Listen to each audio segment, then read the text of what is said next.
बाद में बोलूंगा। सास माँ की मृत्यु हो जाए, उसके कान में कुंडल है और नाक में नथुनी है, क्या करोगे उसका? आपको जानकारी है कि नहीं है?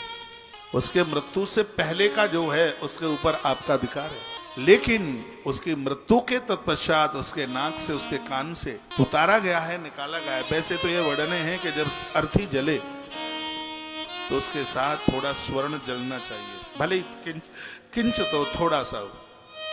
चंदन की लकड़ी, अगर की लकड़ी, कपूर और तुलसी की लकड़ी मस्तिष्क के नीचे रख करके थोड़ा सा स्वर्ण, हाथ के ऊपर मड़ा हुआ गुथा हुआ आटा जिसको पिंड कहते हैं, ये मैंने बहुत सुनाया है गरुड़ पुराण की कथा में। लेकिन नाक चीर देते हैं, फाड़ देते हैं, कुंडल निकालने में कान फाड़ देंगे। यह उस माँ की बेटी के लिए है जो आपकी ननद लगती है। अपनी यूज में उसको मत लीजिए, कुछ नहीं तो किसी गरीब की बालिका की बेटी की शादी में लगा देना, उसको आप स्वीकार मत करना। जैसे आटा छानने के बाद में, जैसे आटा गुथने के बाद, रोटी बनने के बाद उसका परोथन अपनी यूज में नहीं लिया जाता। ये मालूम है कि नहीं मालूम? जो आप रोटी बनाते हैं तो उसमें परोथन रखा जाता है। रोटी पूरी बन जाती है तो आप क्या करते हैं उस परोथन का? आप कहते हैं कनस्तर में डाल देते हैं, दूसरे दिन काम में ले लेते हैं। नहीं, उसके ऊपर चींटियों का अधिकार है, उसके ऊपर कीड़े मकोड़ों का अधिकार है। इससे कभी राहु और केतु की दशा परेशान नहीं करती, इससे काल सर्प दोष इससे शांत हो जाता है। ग्रहों की प्रतिकूलता अनुकूलता में बदल जाती है। परोथन का आटा द्वारा से काम में नहीं, उसको इकट्ठा कीजिए। पीपल, बरगद, जहां चींटे मकोड़े रहते हैं ये वहां डाला जाता है। जैसे उस परोथन को यूज में नहीं लिया जाता, उसी प्रकार से सास ससुर किसी की जो मृत्यु हुई है, उनके आभूषण, उनके अलंकार स्वयं के काम में नहीं, उनकी बेटी को दे दो जो ससुराल में, जो आपकी ननद लगती है। उसकी बेटी की बेटी को दे दो जो तुम्हारी भांजी लगती है। अपनी बेटी को दे दो जो ससुराल में है, उसको आप खुद यूज मत कीजिए।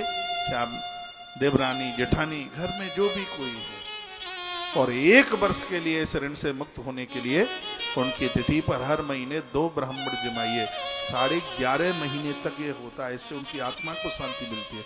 उनके नाम से धर्मशाला बना दें, उससे भी जीव को उतनी संतुष्टि नहीं होती जितना कि 1 वर्ष में उनकी तिथि पर ब्राह्मण को भोजन कराने से उन्हें जो संतुष्टि प्राप्त होती, उन्हें जो संतोष मिलता है पूरा साल, लगभग 11.5 महीना, उसमें 11.5 से 12 महीने के बीच में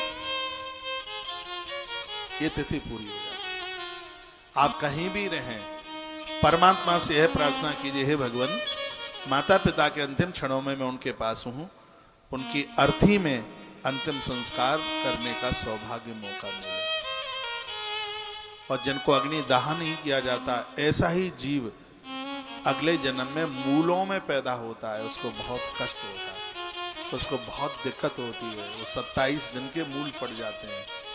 ये वही लोग हैं जिनको ठीक से अंतिम संस्कार, उनको आग नहीं दी गई। इस कोरोना काल में ऐसे बहुत लोग चले गए जिनकी अर्थी नहीं मिली, जिनको अंतिम संस्कार नहीं हुआ।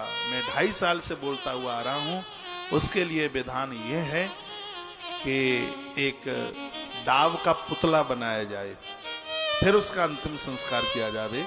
ये गरुड़ पुराण में लिखा है। और यदि वो भी नहीं हुआ है तो उनके निमित्त 26 ब्राह्मण, 26 उसका दूना हो जाता है। वैसे 13 होता है, समय पर उनका हुआ नहीं है तो उसको 26 ब्राह्मणों को भोजन करा करके उस जीव को संतुष्टि हो जाती है।